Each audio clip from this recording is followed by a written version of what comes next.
Prada is buying Versace for close to $1.4 billion. I would like to think that Versace was probably a little bit more valued than that, but apparently they're not.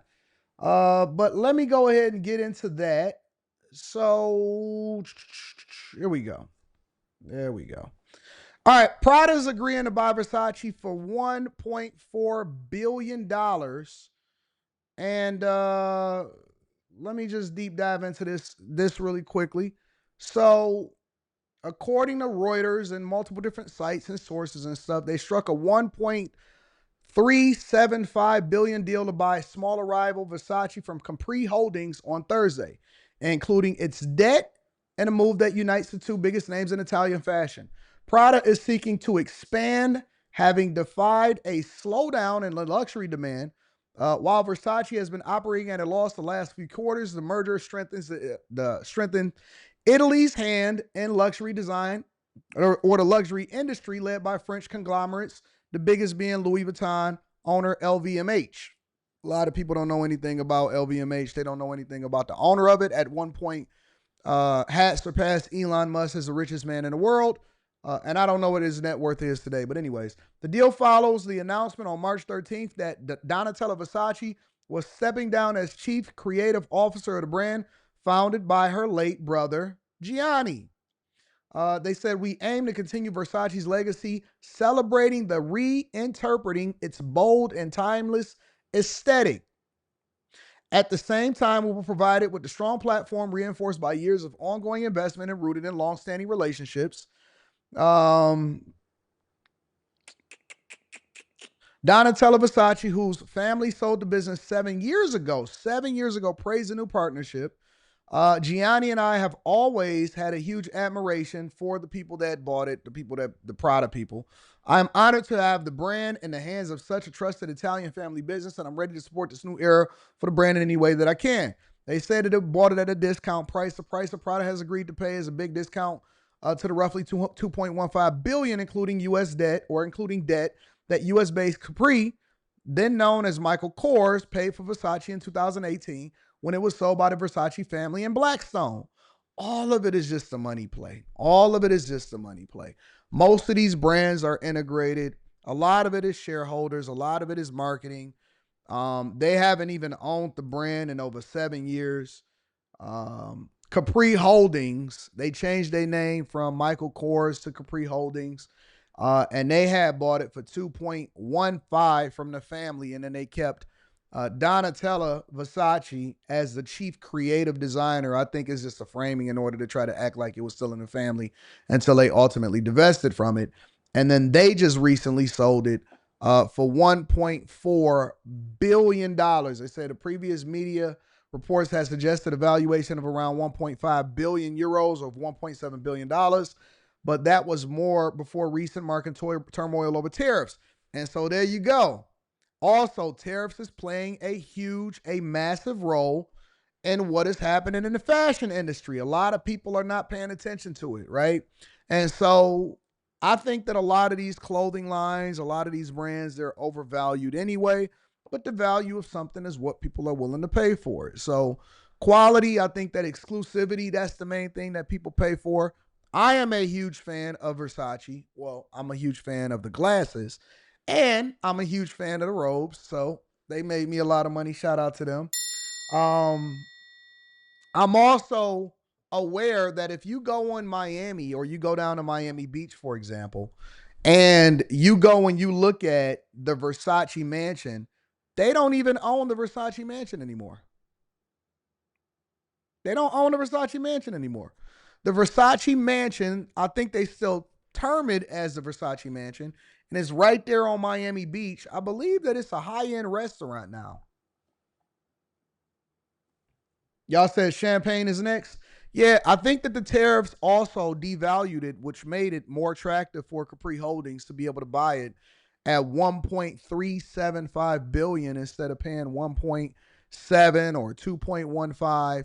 And so what y'all going to start to see is a merging of brands. The same way that they merge banks, the same way that they merge companies, they're going to combine synergies. And what that means is they're going to buy them out, give them a cash payment, take on a U.S. debt, Sometimes they like to separate it off on a brand so that they can dump the debt off. So, all right, a lot of people may not know this. So, for example, let's say you have a company that has multiple different divisions, right? Or they own multiple different brands. And then let's say that it's a spinoff on a brand. What'll happen a lot of times is when they spin that brand off, so whoever it was that probably sold it over to Capri Holdings, a lot of times what they're doing is they're spinning off the debt. It doesn't even always have anything to do with the brand itself. A lot of people don't know that. And again, this is applicable to any merger, to any acquisition, to anything that happens. People think, oh man, they buying a brand or they buying it at a discount. No, a lot of times what happens, House of Versace was, no, I think it was Gucci, House of Gucci or something like that. I had watched the movie. A lot of times what they're doing is they're spinning off the debt. So a brand could see strength in other brands and they want to spend all of their time and their energy because this brand in particular may be losing money. But then what they'll do is they'll sell something else or they'll spin off a division and then they'll saddle that with debt. And sometimes they'll even spin it off and make it its own holding. They'll have an IPO, an initial public offering of that particular brand in order to raise money, in order to solve for the debt, but they'll spin off the debt. So if you'll have debt as a company, then you can do some financial accounting. You can spin it off, saddle that with the debt, and you can have one healthy company over here, and then you can have a failing company over here. And then the people that are getting finessed in the stock market because they don't understand and they're not a part of stock club, they'll then buy into that because they're more focused on brand recognition instead of the fundamentals of the company. And this is one of the reasons why we then tell you guys to make sure that you tap into the Patreon or make sure that you look at the 8 things that we study to understand whether or not it is something that you agree with or something that you invest in.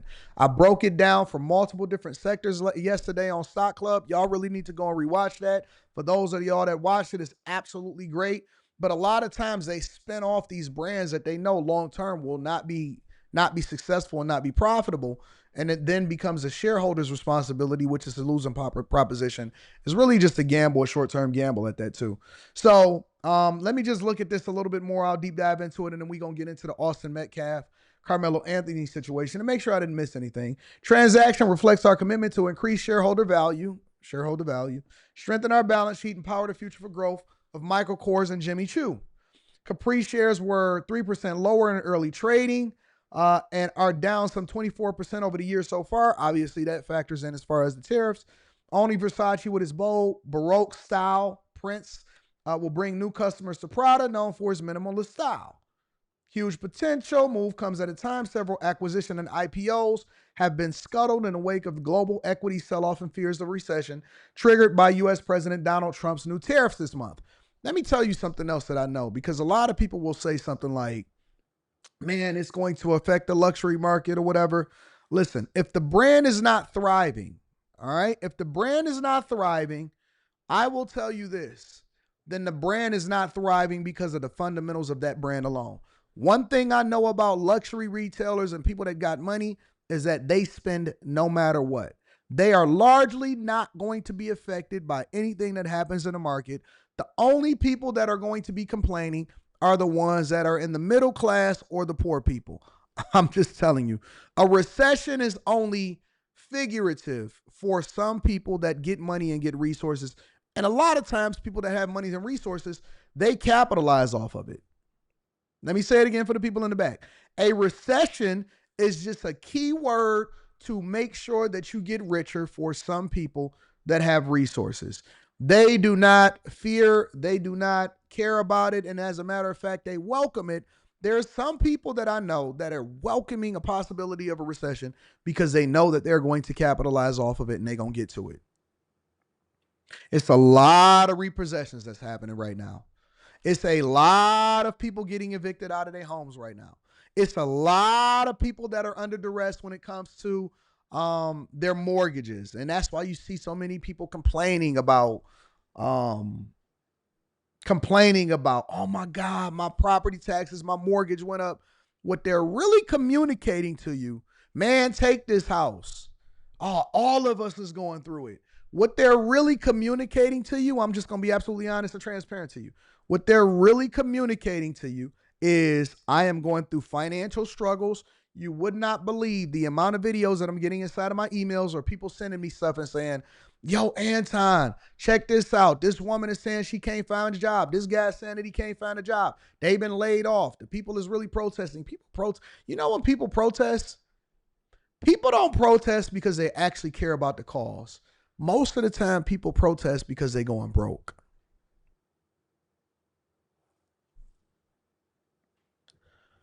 People don't protest because they necessarily care about the cause.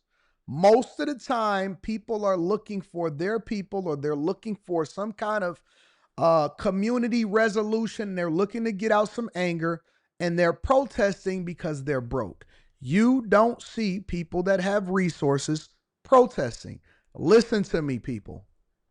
Listen to me, community. It may not even be directly caused by or tied to the thing that they are protesting about. People protest because they are angry, they are upset, they don't have no money, and they're trying to take it out, or trying to get some attention, or trying to find some level of community to feel better subconsciously about their situation and themselves. People that have resources, they don't protest. When you seen the Asian hate crime bill come out, did you see a lot of protesting in order to get that done? When you see the Jewish community make moves, do you see them out there with pitchforks and signs?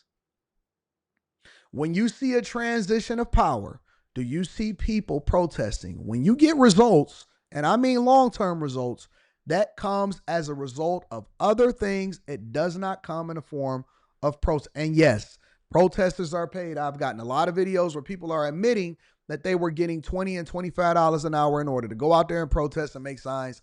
Protesters are paid. That is 100% true. And y'all out there, the people that volunteer their time, they out there pitchforking and protesting stupidly, and they don't even realize that the people that got them to protest in the first place was paid actors. Paid actors. Absolutely. So, anyways, Prada agrees to buy Versace for $1.4 billion, and that is in the mix. So I'll keep an eye on the money. I always like to look at it from a money perspective.